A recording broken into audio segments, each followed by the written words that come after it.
ne, če si preveč časa doma in tvoj mož je glasbenik, kar pomeni, da je tudi on veliko časa doma, potem hitro zanosiš, ne, to 1 + 1, ne.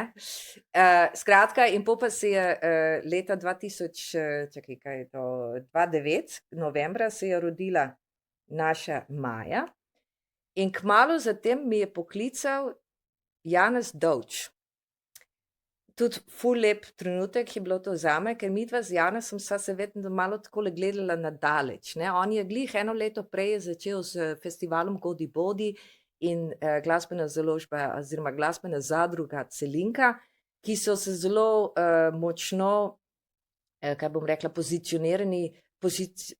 pozicionirali na področju slovensko etno glasbo in kvalitetna pop glasba v slovenskem jeziku, ne.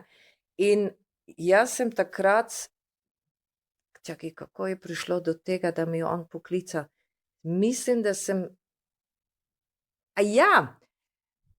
jaz sem iz Dallasa nesla s sabo še, da sem delala s Kataleno in, da potem, ko je Boštjan Narod imel svoj prvi solo album, je poklical mene in me je prosil, če mu pomagam pri promociji tega izdelka.